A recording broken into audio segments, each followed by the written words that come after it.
शरीर है ये खोता है और सबको आज नहीं कल जाना है, कोई यहाँ पे रहने नहीं आया है। कभी का बहुत ही प्यारा सा भाव है, कहना है क्या कि काहे माया में भुलाइल बड़ तोता हो, कि काहे माया में भुलाइल बड़ तोता हो, होता छोड़ के जाए के पड़ी।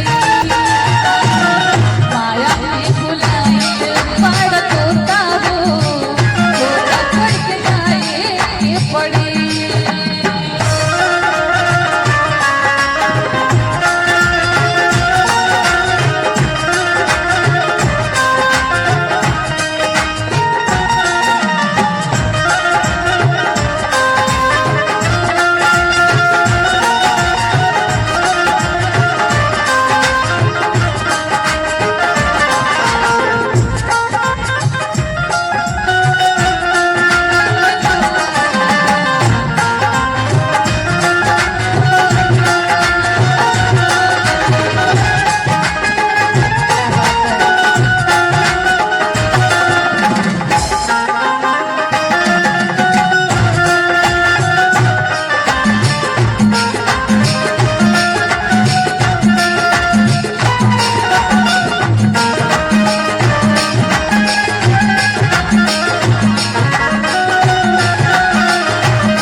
ये शरीर है, आज है कल नहीं रहेगा। आजकल गांव में देखिए लोग जमीन के लिए अपने भी भाई को नहीं छोड़ रहे हैं। क्या क्या सुनने के लिए मिला है न्यूज में भी। जितना भी आप कमा रहे हैं वो सब यही धरा का धरा रह जाएगा, ये साथ जाने वाला नहीं है। फिर भी लोग को गुमान है, ये मेरा है, ये मेरा है, कहना है। लाख करोड़ धन तू हो कमैबा,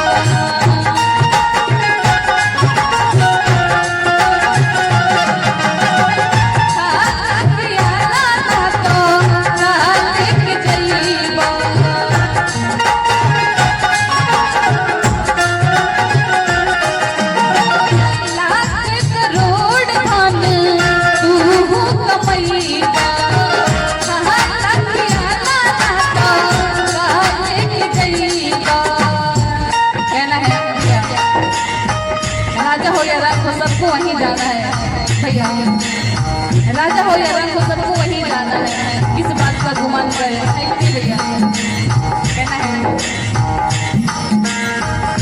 कि राजा रंग हो के चाहे हर जोता हो,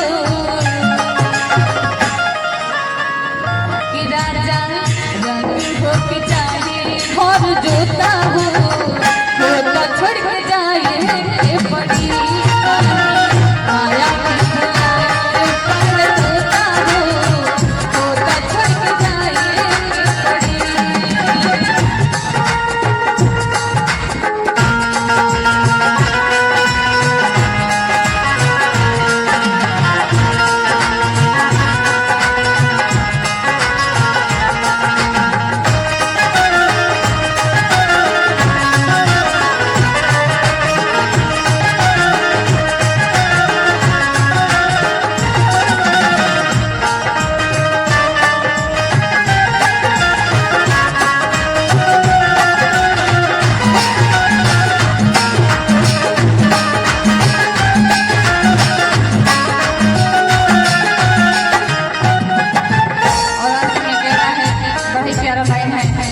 अंत में कहना है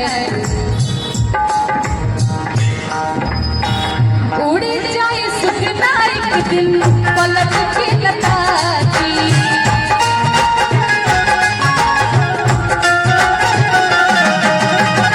कहाँ बड़ी काका तोहरे कहाँ बड़ी काकी,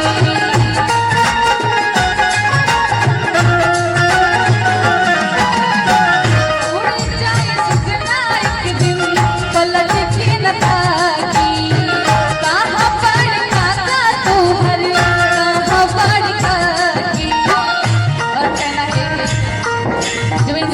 जाता है तो उसके अपने ही बच्चे शरीर एक लिमोटा तक नहीं छोड़ते।